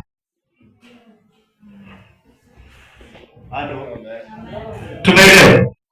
Sasa jaribu hivyo na uone kama mambo yako hayatapanda yote. Yaani kila anakupa Mungu na kipima nacho, alafu napima upendo wangu kwa heshima yangu kwa. Ndivyo watu huinuliwa, unaona wameanza kidogo, mwanzo mdogo, baadaye unaona wanabarikiwa mpaka unashangaa. Huyu mtu kanisa alikuwa ni wa kawaida, kumbe amegundua, amepata ufahamu katika utoaji. Jambo la utoaji analichukulia na uzito. Hapendi tu sadaka kwa neno kanisani, anajihoji, tutamfurahisha kwangu. Kanisa tumepona. Tumepona.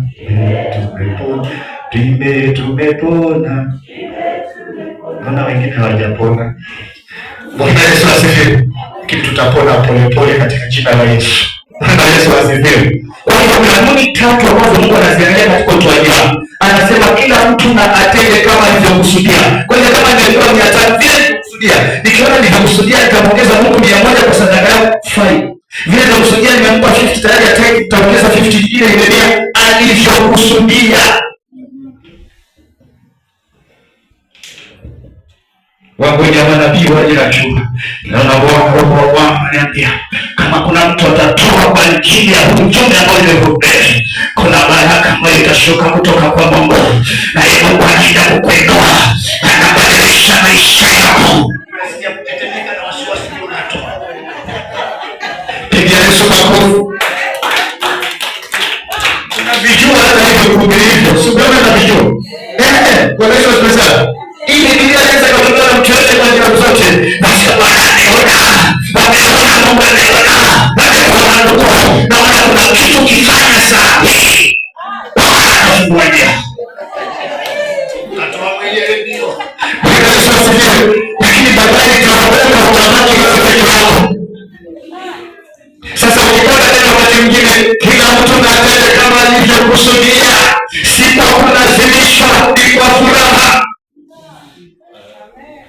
Sasa sadaka yangu ndio tukanipa, nina furaha na Mungu alicholipa hata mchungaji hajui. Mimi mwenyewe na Mungu nilipenda kwanza na yeye unamtolea sadaka kwa kumfurahisha Mungu. Sasa natamani kwa wakati wa sadaka unafika lini? Kuna wengine wanatamani leo nihubiriwe kabla ya sadaka. Ila kimaliza neno aendeza. Mimi natamani wakati wa kutoa utafika lini? Na sasa mwingine anataka bila kusikia, hata anakosa kanisani cha nao, lakini anaona Mungu anamfanyia, hakuna mambo ambayo tunataka sasa kwa sababu hiyo mpaka mtume na pesa pay ya kanisa kwanza wanakuwa kwa nyumba. Iende huko. Maana kufika tunakusudia. Bwana asifiwe. Na ukifanya kwa hiyo basi ndipo na moyo wako. Pigia Yesu makofi. So kanuni ya kwanza, Bwana Yesu asifiwe. Kila mtu atende kwa hiari, mtoe kwa hiari na furaha. Wakati nakupa hizi, ukiwa unakuja kutoa sadaka lakini hauna furaha, hiyo sadaka yako kukubalika kwa Mungu bure. Kila mtu atende kama alivyokusudia moyoni mwake. Usitoe kwa kusudi wala kwa kulazimishwa wala kwa kushawishiwa. Mungu hupenda tuwe kwa moyo wa kujufu. Fanya sadaka yako iwe sehemu ya maandalizi yako ya kuja kwa ibada. So sadaka ndio inaandaa mtu nyumbani kuja kanisani kufanya ibada.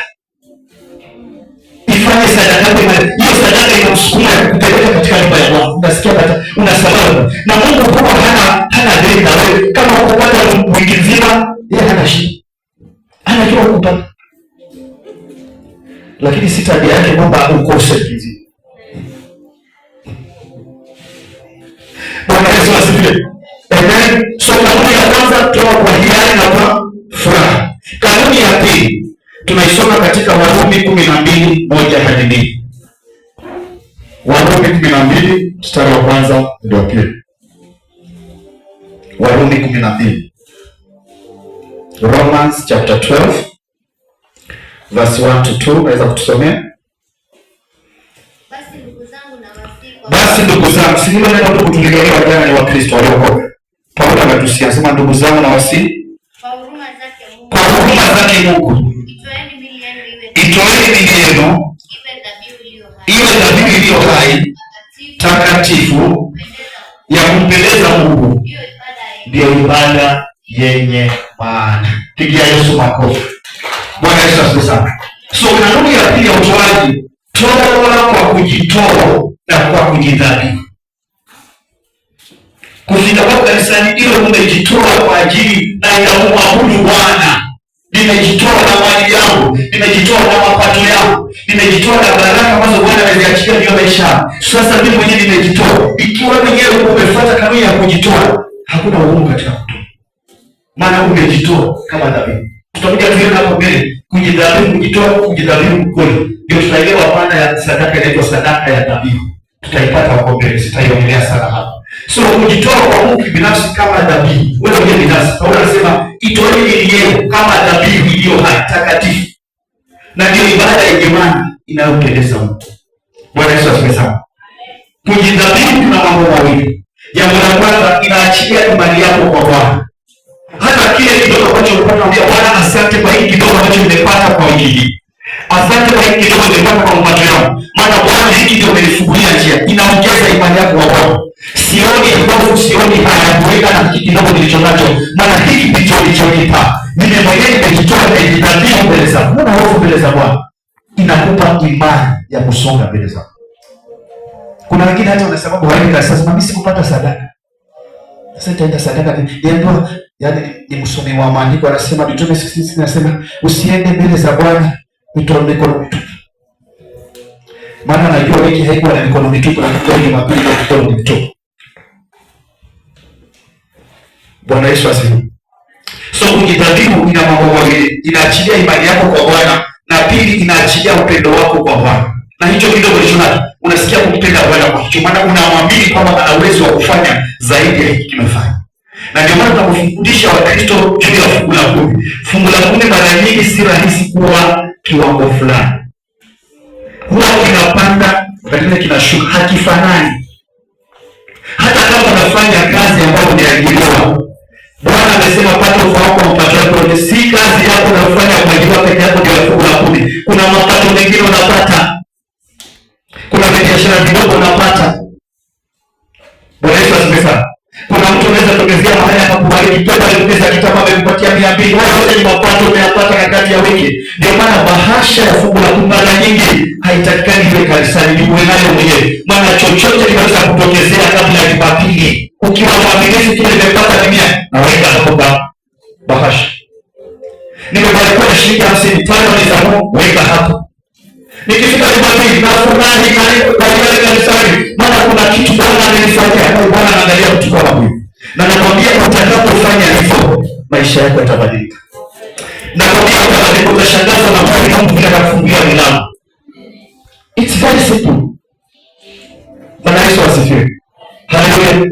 Chochote kimewekwa katika mkono wako, mama, heshimu Mungu. Hata kile umepewa kwa bajeti yako ya kidogo, hasijasema chukue school fees za mtoto usitoe fungu la 10, no. Kama ni fees napelekwa shule. Lakini kile umepewa katika mikono yako, umeona siku zote analipa 200 maana hana uwezo zaidi. Acha ile uaminifu, maana kimewekwa kwa mikono yako, wewe utakipangia tomato na nini? Atoa 20 za Mungu fungu lako. Unabariki kazi ya mikono ya Bwana wako. Sababu Bwana wako bado amefunga katika mapato yake. Maana wewe una uwezo, umepewa kitu cha uwezo wako, lakini haujamheshimu Bwana na kile umepewa katika uwezo wako. Ikifika hapo imani huwa haiko. Lakini Yesu yuko. Bwana Yesu asifiwe. Pigia makofi, Yesu yuko. Hata kama yeye haiko, Yesu yuko.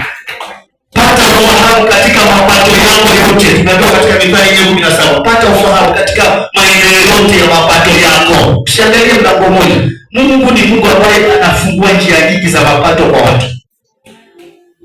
Bwana Yesu asifiwe.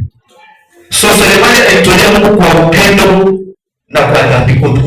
So kuna kumtolea Mungu kwa upendo na kujidhabihu. Tutaiona huko mbele. Na kanuni ya tatu ya Mungu ya utoaji, toa kwa kadri ya kiwango ulichobarikiwa na Mungu. Hiyo tunaipata katika, unaweza tukasoma pale Kumbukumbu la Torati 16:17.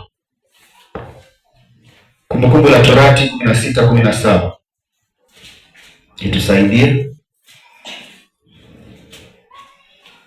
Kumbukumbu la Torati 16:17 tusomea.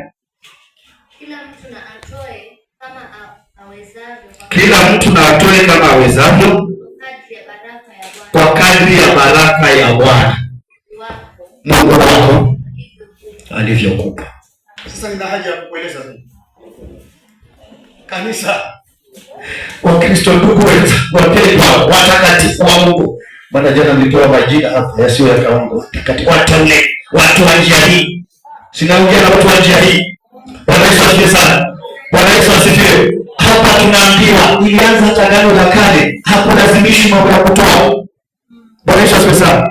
Kumbukumbu la Torati hizo sheria wakati wa Musa, na zinasema kila mtu na atoe kama awezavyo, na tena kwa kadri ya baraka ya Bwana Mungu wako alivyokupa. So kumaanisha kwamba mambo ya utoaji ikifika, kila wakati unapomtolea Bwana anajua kiwango cha baraka aliyokupa. So zisipofanana anajua na yake. Bwana Yesu asifiwe. So wakati mwingine ndio nasema kwamba tunaomba wenyewe laana kutoka kwa Mungu. Maana yeye anajua kadri cha kiwango ambacho ametubariki, lakini hakifanani na kile ambacho tunatoa. So kanuni hizi tatu, kama unataka kupona katika mambo ya utoaji na wewe Mungu akufungulia madirisha ya mbinguni, anasema leteni zaka kamili katika nyumba yako. Akisema leteni, huwa ameona. Hawezi kuambia leti na kama hajaona. Anasema nilijaribu kwa njia hii. Mungu ana njia moja, amesema ukijaribu. Nijaribu kwa njia moja, kama sitawafungulia madirisha ya mbinguni na kuwamwagia baraka, si kuwatupia ama kuwarushia, atamwaga. Yaani zingine zimefika, zingine bado zaja. Natamani niwe miongoni wa wale wanamwagiwa. Wewe ukimwagiwa maji, unajua mtu wa kutupiwa maji na kumwagiwa maji. Na kumwagiwa maji yanatoka bila kukoma. Hivyo ndivyo anasema, mwenye madirisha ya mbinguni. Nataka kukupa mfano kidogo tu hapa, rahisi uone. Hii kanisa na milango mingapi? Hii kanisa hapa mitatu. Madirisha ya tuhesabu haraka haraka. Mangapi? Mangapi? Matano. Huku na matatu na kule kuna mawili. Kati ya milango na madirisha ni ipi ya mambo nyingi?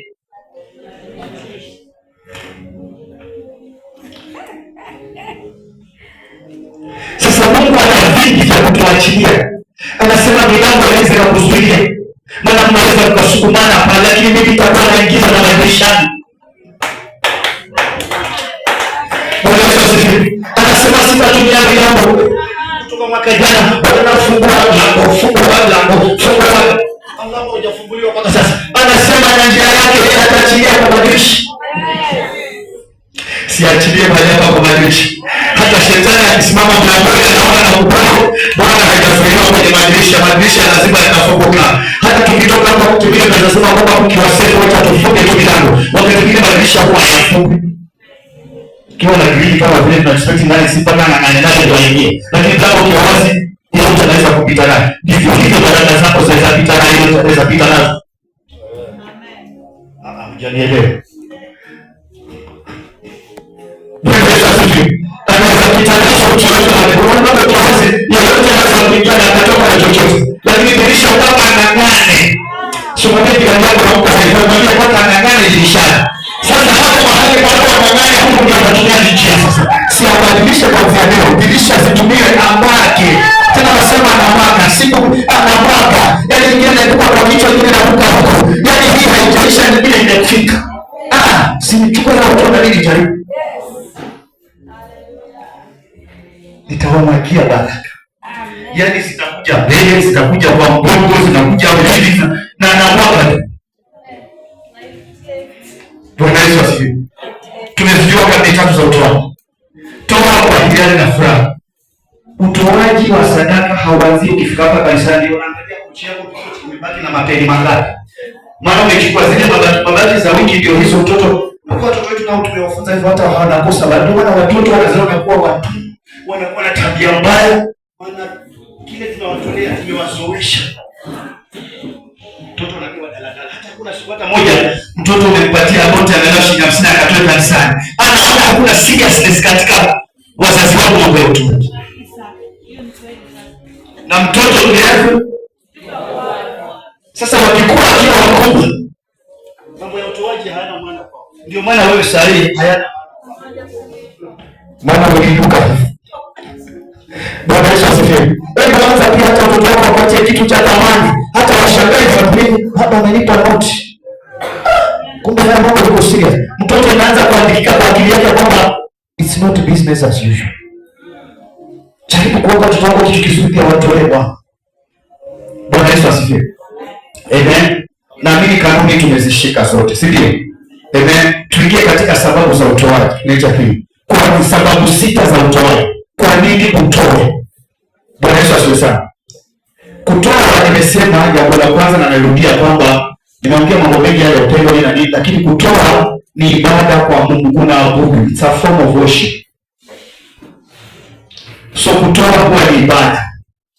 Mema na sadaka yako unapoitoa haitakikani kwamba wewe mtu tumeenda kutoa tu kihivi. Unaendelea sadaka. Maana kila sadaka ina jina. Ikiwa ni fungu la 10 ina jina. Ikiwa ni shukrani ina jina. Anza kunena hiyo shukrani yako kabla hujatolea Bwana. Mwambie Bwana, hii sadaka ambayo nimeshikilia kwa mikono yangu ya shukrani kwa kile ambacho nilifanyia. Na nataka kukuamini kwa kile umefanya, hata vile vile ambavyo havijafanyika vitafanyika. Maana wewe ni mwaminifu. Sasa unaendelea sadaka kabla hujaitoa. Inakuwa ibada. Wewe sadaka mniambatana. Unaongea na bahasha yako kabla hujafika kanisani. Kama bahasha unaipata kule kanisani, lakini hiyo hapo unataka bahasha nyingine vizuri na kufundisha ile bahasha. Maana tunaona ni heshima ya kuheshimu Mungu. Unaendelea.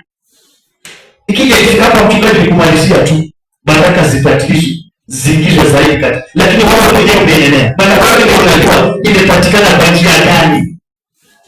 Na Mungu amekupa kwa njia gani. Bwana Yesu asifiwe. So, sababu za utoaji ni kwamba unapotoa unafanya ibada. So, ibada haiwezi kukamilika pasipo kutoa. Bwana Yesu asifiwe. Ukisoma Mwanzo 20 wacha tusome Kumbukumbu la Torati 26 Mwanzo. Tuone hiyo ibada sasa. Na 26.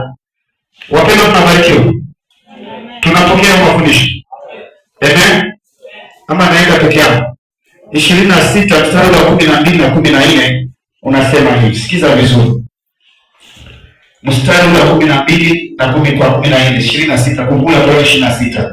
Utakapokwisha kutoa zaka katika zaka zote za maongeo yako mwaka wa 3 ambao ndio mwaka wa kutolewa zaka, umpe zile zaka Mlawi na mgeni na yatima na mjane wapate kula ndani ya malango ya kushiba. Nawe sema mbele za Bwana Mungu wako. Useme nini? Sura 13.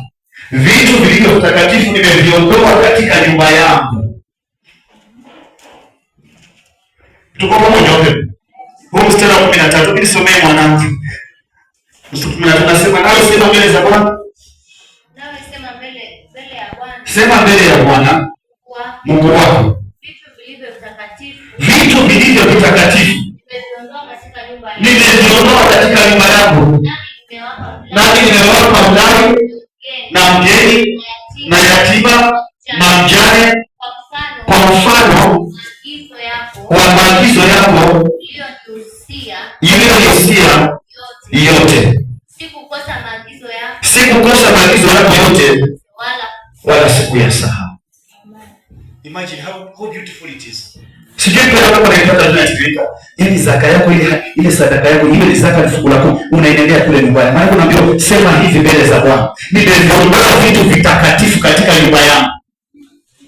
Maana hii si yangu, ni ya Bwana. Kama niongeza pale fungu lako sasa ni zaka ni zaidi. Unafurahia Bwana, unamwambia vitu hivi nimeviondoa katika nyumba yangu. Maana ni vitakatifu, tunaweza kuletea athari katika nyumba. Nimeviondoa bali nimevipeleka kwa Mungu. Sio unaenda kanisa, imani moyo wako unafanya ibada na Bwana. Nimeviondoa vitu vilivyo vitakatifu nyumbani mwako. Na mimi navipeleka kwa Mlawi. Maana Mlawi ni kuhani. Hiyo si nzuri. Hiyo haitakupa furaha. Shida yako ni kwamba waje na sadaka yako na umehuzunika na umenuna, umebadilisha sura.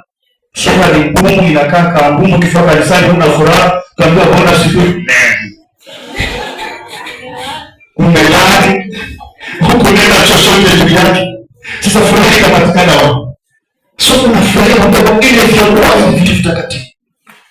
So sadaka yako iwe form of worship. Kila wakati ukishiria inakupendeza kutolea Bwana. Ni pati ya ibada yako. Ni sehemu ya ibada yako. Tuko pamoja? Bwana Yesu asifiwe. Ndio maana tunaona hapa Abraham katika Mwanzo 22. Katika kitabu cha Mwanzo 22, Ibrahimu hapa kuna jambo analifanya, mstari ule wa 4 mpaka wa 5. Anasema hivi: siku ya tatu Ibrahimu akainua macho yake akapaona mahali pa Kalibali. Ibrahimu akamwambia vijana wake, kaeni ninyi hapa pamoja na punda, na mimi na kijana tutakwenda kule tukaabudu na kuarudia tena. Bwana Yesu asifiwe. Ni safari ya kumpeleka Isaka akamtoe kama sadaka. Lakini alipoinua macho yake siku ya tatu akaona mahali bado pako mbali. Ninaona mpendo bali hapa bado safari yako iko mbali. Lakini muone Bwana katika hiyo safari yako, katika njia ya kuabudu na vitu ulivyo navyo. Sasa Ibrahimu anasimama, anaona mahali pako mbali, akamwambia vijana, kaeni hapa na ondoka mimi na kijana twende kumwabudu Bwana. Anaenda kutoa sadaka ya madai, lakini ana ibada. Hiyo sadaka ya kutoa Isaka anaifanya ni ibada. Si kitu cha kujutia, si kitu cha kumkasirisha, maana alikuwa ndani yake amebeba ibada. Utoaji wa Ibrahimu ndani yako ulikuwa ni wa ibada. Bwana asifiwe. Bwana atutie hiyo moyo ndani ya mioyo yetu, tusiwe na uzito wakati wa kumtolea Bwana. So sababu ya utoaji pia ni kutambua ukuu wa Mungu kuwa ni chanzo cha baraka maishani mwako. So unapoweka sadaka umetambua kwamba singepata hiki nilichonacho kama si Mungu. Kitakufanya kuwa na msukumo wa kujua sababu ya kutoa changu ni kwamba yeye angenipa, ana uwezo wa kuniongezea, acha nimpe. Maana ndio chanzo changu cha baraka. Bwana Yesu asifiwe. Pia nilimpa Mungu heshima. Hiyo nimezungumza, unampa Mungu heshima na heshima kwa mazako zote. So sababu ya kutoa pia ni heshima unampa Mungu. Bwana Yesu asifiwe. Pia ishara ya upendo wako kwa Mungu, nimerudia pia ishara ya upendo wako kwa Mungu. Pia inachochea ukuaji wako katika Mungu. Mungu atakujaza neema, atazidisha neema. Atakutana mahitaji yenu kila unachohitaji. Na Mungu wangu atakutana pamoja na mahitaji yenu. Bwana Yesu asifiwe sana. So unapokuwa, sababu moja ya kusukuma tutoe ni kwamba tunachochea ukuaji wetu kwa Mungu. Alafu tunaendeleza ufalme wa Mungu. Nisomee Zakaria 1:17. Sababu moja ya tutoe tunaeneza ufalme wa Mungu. Somea Zakaria 1:17. Zakaria sura ya kwanza mstari wa 17.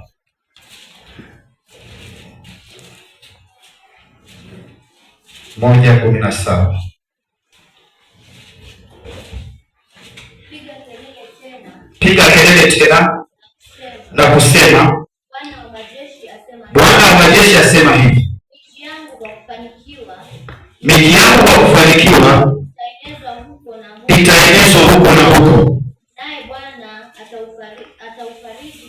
naye Bwana ataufariji Sayuni tena, atauchagua Yerusalemu tena, ataufariji Sayuni tena, ataufariji Yerusalemu tena. Hapa kile kipengele hapa kwa kiona hapa, Bwana anasema miji yangu kwa kufanikiwa itaenezwa huko na huko. Sasa kwa mmoja kutufanya tuwe watu wengi mbele za Bwana, tunaendeleza kazi za ufalme wa Mungu. Maana injili ienee kila eneo. Sisi Waafrika tungepata injili kama wazungu wangekuwa na kutoa kwao kwa ajili ya kuja kufanya umishonari Kenya. Na sasa hivi tutaona hapo chini aina za utoaji pia na mahali panafaa kutoa utoaji. Tutaona kwamba wakati mwingine unaweza ukasapoti watu wanaenda mission. Labda una nafasi ya kufika huko, lakini wanaeneza neno la Mungu katika kweli na roho. Unatoa mchango wako katika hiyo hazina yao, ili wanapokuwa kule wanapoeneza wale wanapateka of the blessings, zile baraka ambazo Mungu ataziachilia kwa ajili yao. Wewe ndio umekuwa mshirika wa hizo baraka katika utoaji, maana umeeneza hiyo injili, umesaidia, umepata mafuta, umesaidia, umepata chakula kule ambako unaenda kueneza injili. Ndio utakuwa unaona mipaka yako ni kutoa inapanuka. Sasa usione kwamba kutoa ni hapa kwa kanisani tu, unahitajika kutoa hata maeneo mengine ya nje. Lakini shida kubwa ni kwamba hatujakuwa na nini? Na ufahamu. Je, ni wakati gani ambao unafaa kutoa? Tunasema jambo la kwanza, wakati unafaa kutoa, toa wakati umepata msukumo wa roho. Mungu wakati wote kama anataka utoe kwa hiari, atakupa msukumo, atakupa mzigo. So unatoa ukiwa na msukumo ndani ya roho. Pia toa wakati Mungu amekupatia fursa. Nimeongea, kuna fursa zinapita, kuna jambo linataka kufanyika pale na unaweza kulifanya kanisani, lisibabaishi. Unaweza ukalichukua ukasema kwamba hili litanifanya mchungaji, hili wacha nitalisimamia. Ninaona mambo ya ajabu. Kanisa langu ilianza tujuzi pale, nilikuwa niking'ang'ana. Pastor katika ujenzi nilishughulika mwenyewe. Nilipitishwa mambo makali sana katika kuanzisha kanisa. Bwana Yesu asifiwe. Maana Mungu aliniita kwa njia ambayo ilikuwa ni ya kipekee, tofauti labda na wengine. Bwana Yesu asifiwe. Na ndio maana hivi vitabu ambavyo nimeviona hapa, sijaandika jina ya kanisa yangu, nimeandika Believers International Group. Nimekuwa na kikundi cha uombezi kutoka mwaka wa 2011. Hiyo huduma Bwana kanipa kwa miaka 5. Sikujua ananitayarisha kwa ajili ya uchungaji. Na hivi leo ninaposimama hapa, nimekuja Kiliwa siku nyingi sana na wenzangu, na usishangae sasa hivi nimekuja nikiwa nikopeleka. Si kwamba BIG bado haina members, lakini BIG imeanza na members ambao walikuwa hawana kitu. Wengine hawana hata mwelekeo wa kujielewa katika maisha yao. Wengine wakawa wamefungwa katika familia zao, hazina uwezo wa kuendeleza katika maisha yao ya baadaye. Na kupitia huu uombezi Bwana akafungua milango ya ajabu. Kuna kijana alikuwa amemaliza klasi na ndio namshuhudia sana, anamaliza form 4 na deni ya 17,000. Na alipoingia kwa hii kundi yetu, si kwamba mimi mchungaji nilipatia pesa, tulichukua imani ya kuomba. Na tulipoomba Pedro within 2 weeks Mungu alifungua mlango. Alipata pesa kijana kwa mtu hata alikuwa hajui. Alipigiwa simu na pesa na mtu akaulizwa, wewe una deni la school fees? Na akasema niko nalo. Akaulizwa ni pesa ngapi? 7,000. Akatumiwa pesa 7,000. Akaenda akalipa. Mungu akaona tena haitoshi. Iko na kumbukumbu za picha, tulipiga video. Familia yao vile ilivyokuwa, hawana hata nyumba ya mahali pa kulala. Bwana Yesu asifiwe sana. Huyo kijana akaenda kutumia, anataka kuingia polisi. Polisi si mpaka uone mtu there. Yeye alienda, nakumbuka kabisa nilimwandikia barua ya testimonial ya hii Believers International Group. Barua niliandika kwamba ni mwana kikundi wa hiki cha uombezi. Nikaandika kama msimamizi coordinator. Hiyo ndio ilikuwa barua nifahamu, na napeleka kule na certificate zake. Alikimbizwa mbio akamaliza kama kawaida, na mmoja akimaliza mbio, unajua kama kuna mtu mshughuli. Yeye ndio alikuwa wa kwanza katika recruitment, akasoma jina lake kwamba amefuzu kuchukuliwa direct police. Akawa hana mtu wa kusaidia kupata matayarisho kwa ajili ya kwenda huko. Nikamwambia Mungu yule alifungua mlango wa pesa, ukachukua certificate. Mungu yule alifungua mlango sahihi, umekutoa bila hoho. Huyo Mungu hatashindwa na matayarisho yako ya shule. Alikuchukua leo, kuna mtu akajitokeza, mwingine akafanya shopping yake yote. Hivi naongea vijana AP polisi amemaliza zaidi ya miaka, maana tunazungumzia 2012 mpaka sasa hivi miaka karibu 14 years. Sasa hivi Bwana amemtoa hata kule alikwenda, ameshikilia hiyo msingi wa BIG. Bwana amemtoa kule polisi, amekuwa mtumishi wa Mungu ambaye anasimamia kanisa kubwa West Pokot. Bwana amekuwa kuongozwa huko kupitia kwa uombezi. Sio kutia watu chumvi, sio kupaka watu mafuta na kulaisha manyasi, ni kusimama na neno la Mungu na kuwa mwaminifu. So naona uaminifu wa Mungu na watoto wengi wakiajia wameibuliwa. Wengine sasa wanafanya kazi za serikali, mchungaji Pastor Carol Shahidi, wengine ni assistant chiefs. Walikuwa wamekaa nyumbani zaidi ya miaka 10 na wana certificate zao zimekaa hazina na wamepata ma B+4. There is nothing. Unaweza kufungwa wewe. Bwana Yesu asifiwe. So hichi tunachofundisha wapendwa, tunakifundisha kikiwa na mifano. Ni lazima tujitoe. Kuna fursa Mungu atazitoa kwamba uweze kusimama kwa ajili ya watu wengine. Kumbe Mungu ni kufungua pia mlango wa baraka zako. Bwana Yesu asifiwe sana. Haleluya.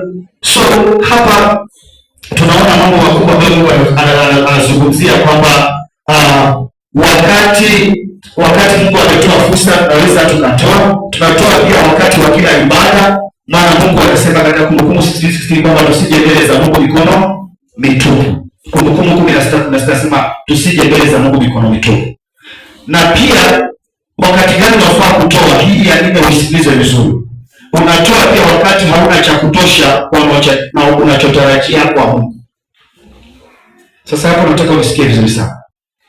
Wakati mwingine inalazimika utoe ukiwa mtu wa imani, maana hauna cha kutosha. Umepiga pambania zako za kwamba unataka upate kitu fulani, lakini hakijafika.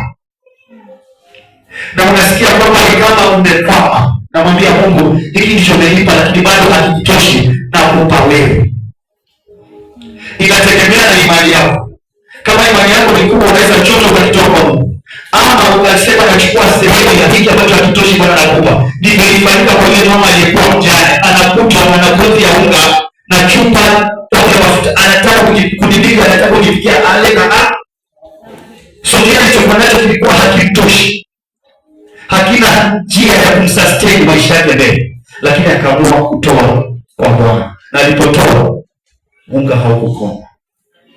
Akabeba kipindi chote cha njaa. Huyu mama aliyekuwa ombaomba sasa alikuwa mfadhili wa watu pale kijijini. Kila mmoja anakuja kwake, unga haukomi. Bwana Yesu asifiwe sana. Tuko pamoja. Ni sehemu gani, mahali gani pa kutoa? Toa katika nyumba ya Bwana, kanisani, mahali unapohudumia madhabahu yako. Ile madhabahu ya kuhudumia, mahali pale unaohudumu ni mahali pasawa pa kutoa. Unatoa pia kwa wahitaji. Mungu kuna aina ya uhitaji watatu ambao anataka pia tushirike katika kutoa. Tutoe kwa wajane, tutoe kwa yatima na tutoe kwa maskini. Biblia inasema katika Mithali 19:17, amhurumiaye maskini anamkopesha Mungu. Mimi nilikuwa sijajua hiyo kwamba kumbe Mungu anaweza kumkopesha. Anaweza kuwa mdosi kiasi kwamba anaweza kumkopesha Mungu. Sasa Mungu anasema ukihurumia maskini, mwenye maskini kweli kweli, na umbariki na kitu, umemkopesha Mungu. Na hakuna vile Mungu atalipa deni yako, alipe na kile kiwango ambacho umempa maskini. Atalipa siku zote na excess. Hicho ndicho Mungu alifanya. Umemsaidia maskini na 100. Mungu hatakulipa 100, atakulipa na excess. So ampatie ama ambarikie, amhudumie maskini, anakopesha Mungu. Pia toa kwa familia yako kuitunza. Mungu anaexpect kwamba tuwe tunajali familia zetu. Bwana Yesu asifiwe. Historia ya mwana mpotevu na baba yake alikula pale, akabanya mali yake akaenda mbali. Mara nyingi tunaitranslate kivibaya. Lakini inakupatia picha ya baba huyo mwana mpotevu alikuwa hajali familia yake. Ndio kijana akamka akasema, baba, mzee, nimengoja ufe lakini kufa hofu. Fungie chama, niende kapoteze. Na ukitaka kujua huyu mzee alikuwa hajali watoto wake, unaona huyu mtoto mkubwa alipokuja kuji, baada ya huyu mtoto kurudi hivi mpotevu, anasikia watu wanashangilia sherehe kwa sababu nini kinatokezea. Anaambia brada yake alikuwa amepotea. Sasa amerudi na amekaribishwa kwa shamba. Anauliza baba yake, mimi nimekuwa nawe siku zote. Hujanipa hata kalamu wala kusi nikasherehekea. Mamlafi jamaa na vitu vyake. Kuna mwana mpotevu kumbe alikuwa amekueleza sasa, mzee nimeona mpi gere zilikuwa nyeupe hivi, kwenda mfi mara na shika kama ndege ndio naenda nipate hivi hivi, sasa nipe chapu ninde. Sijafundisha vijana mtoke hapa mwende mwambie wazazi wenu hivyo. Bwana Yesu asifiwe sana. Lakini tunaona kwamba huyu mzee alikuwa na kisomo. Mungu mahali pa kutoa anahitaji pia tukaweze kutunza familia zetu. Timotheo wa kwanza 5:8 inasema asiyewatunza walio wake